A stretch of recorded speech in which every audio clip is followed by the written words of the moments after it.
So the Disney Studios panel from D23 was yesterday, and from it we got some information regarding loads of different projects from all across the Disney banner, whether you're talking about Disney, Marvel, Pixar, Star Wars. They all had some information released, and what we're going to do in this video, just like we did yesterday with the Disney Plus panel, is we're going to go through all the important bits and break it down for you.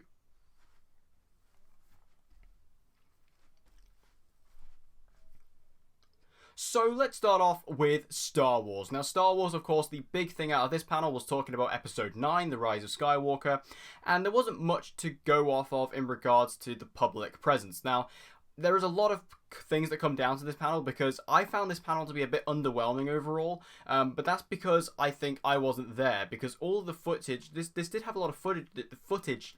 I cannot speak this morning. This footage was shown, but it's obviously just not shown to the public. If you were there at D23 as a member of the press, then obviously you would have gotten to have seen it, but us as the public, we weren't able to see a lot of the footage that was shown. So Episode 9 did have some footage shown, and there has been some descriptions out there of what was there. The big thing out of it is that there was footage of Rey wearing like a dark side looking cloak and wielding a double-bladed red lightsaber. Now that is insane. There's been a lot of speculation throughout this entire trilogy that perhaps Rey was going to swap to the dark side, and could Kylo be redeemed and go over to the light side? So this is kind of showing that maybe there is a possibility that Rey could go dark in this movie.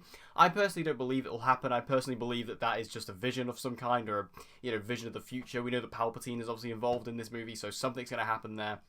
I don't believe it's a real thing, but still, it's going to be cool imagery nonetheless, and I'm excited to see it. I do kind of wish that this wasn't spoiled, though. Obviously, I know this is obviously meant to be intended for the audiences of D23 only, but even that, I still think I would have loved that to have just been left for the trailer or left for the movie itself, rather than telling us about it now when we're still, sort of 5 months out from the film. It's a bit annoying, but what are you going to do? We also did get a new poster for the Rise of Skywalker release, which I'll put on screen now. I have to say, I really don't like this poster. I've seen some very mixed reactions, and I understand why. I really don't like this poster. It feels very animated. Like, it feels like, I'm looking at it on my phone right now. It feels very, very, like it's for an animated Star Wars show. Like, if you said to me this is for, like, Rebels, I'd be like, yeah, makes sense. I mean, I just don't really love it. Like, the idea with Rey and Kylo, there, I don't mind that. It looks okay.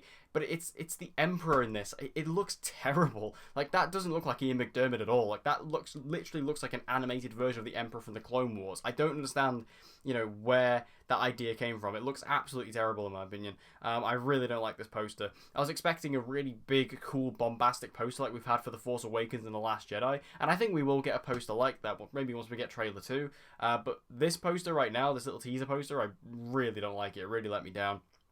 But anyway, that's Star Wars.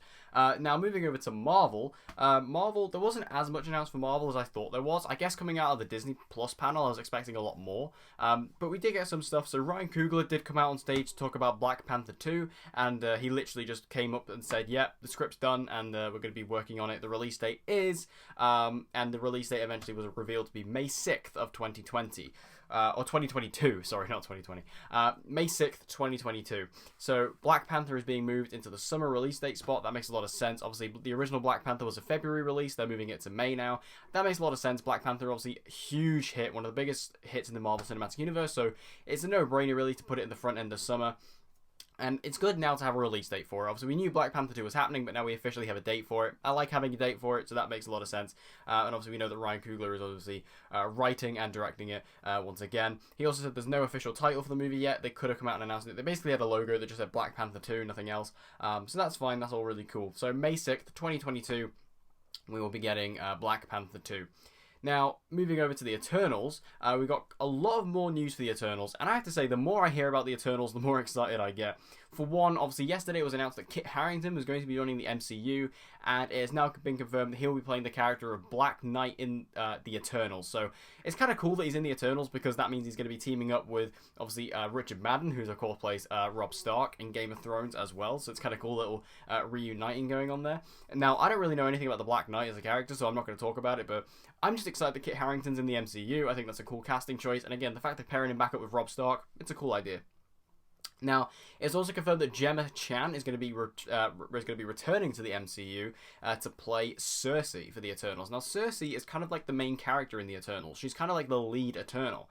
So it's kind of interesting that we've had this entire cast, who's been in the public eye for a while now, and all of a sudden they've been like, okay, here's Gemma Chan, and she's going to be the lead of the movie. It feels very weird, but what's interesting about Gemma Chan is that, of course, if you know, she played the character of Minerva in Captain Marvel, so she already plays a character in the MCU, a pretty big character in the MCU, especially for Captain Marvel, and now she's going to be in the Eternals. It's very, very interesting. I don't know if that just confirms that we'll never see Minerva again, or maybe it's because Minerva, is in a whole ton of, makeup and CGI that maybe they can get away with it. I don't know. But it's very interesting to me that they cast Gemma Chan as Cersei. I mean, she's a good casting choice. I think Gemma Chan is a great actress.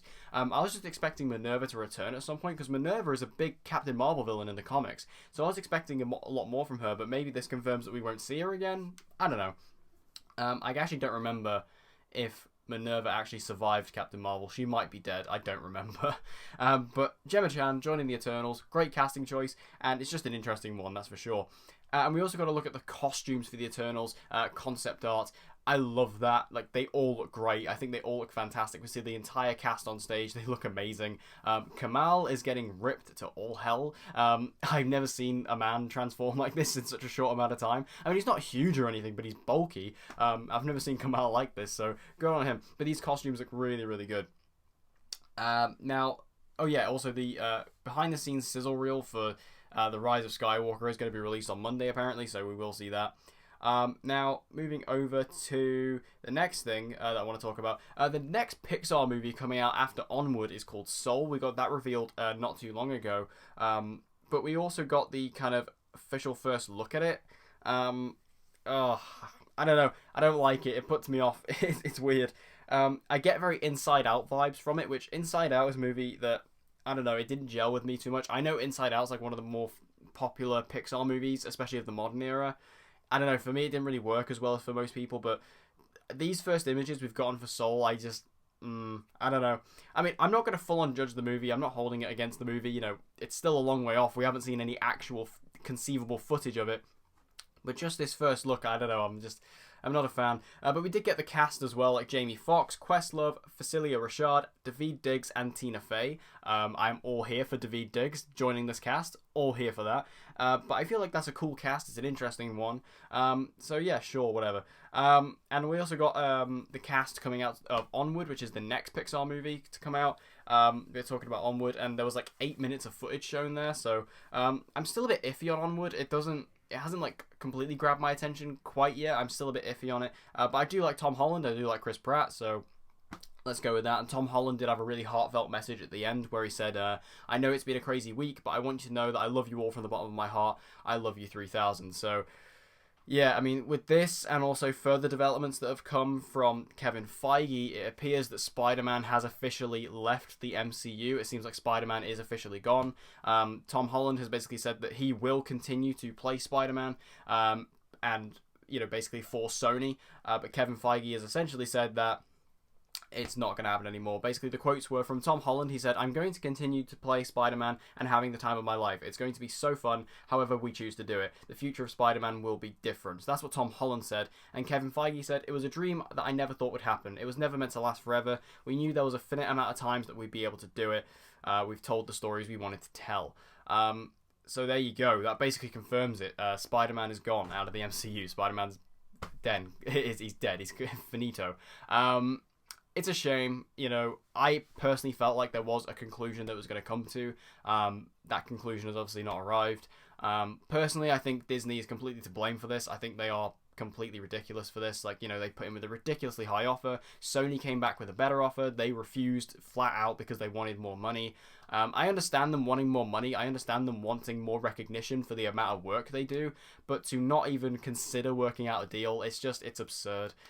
So it's ridiculous. And, no one's won out of this situation. I mean, Sony's not winning because they're not going to be making as much money on their Spider-Man movies, at least not in the long run. Marvel's not winning because they don't have one of their most popular characters anymore. We as the audience are not winning because we don't have Spider-Man in the MCU, which is a great thing. I mean, yeah, we still have Tom Holland as Spider-Man. He's still going to be playing Spider-Man in the Sony movies, but it's not within the MCU, which, you know, just, you know, as us fans of the MCU, it's not as good. So it's a really bad situation, and I didn't want to end this video on a downer, but, you know, it's just a shame. It's such a shame. I mean, we had a great run with Spider-Man. You know, he was in 5 MCU movies, which they were all great. But I guess all good things have to come to an end. So, you know, Tom Holland, he's gone. He's done out of the MCU. We'll still see him as Spider-Man. You know, I'm sure we'll see him pop up in the other Sony movies. Sony will continue to make Spider-Man movies with him. But as far as the MCU is concerned, and this version of Peter Parker, looks like we're never going to get a resolution to what happened at the end of Far From Home, which is really annoying. But anyway, thank you guys for watching this video. What did you think of the panel? Me personally, as I said at the beginning, I thought this panel was a bit underwhelming, but I think that's just because I wasn't there. If we would have seen the footage that was shown to the attendees, I think it would have been a lot more impactful. But also, there wasn't as much big surprise announcements that came out of this like there was for the Disney Plus panel, so it feels like it was a bit of a mixed bag for me. Like I say, I did really like what we got about for the Eternals. I'm really looking forward to the Eternals. Like, it's getting more and more exciting to me the more I hear about it. But everything else, I don't know, it just felt a bit lackluster, and there was other stuff announced as well. I just really wanted to talk about the stuff that I really cared about, because there were other stuff as well that I didn't really care about, like Frozen 2, which I know Frozen 2 is huge, but for me, I've never loved Frozen, so it's not really a thing for me. But make sure you let me know your thoughts on the panel, and what are you most excited about coming into 2019 and 2020 from Disney. Make sure you let me know all your thoughts in the comment section down below, and if you want to see more movie reviews and movie related videos like this, be sure to subscribe, and I hope to see you guys again next time.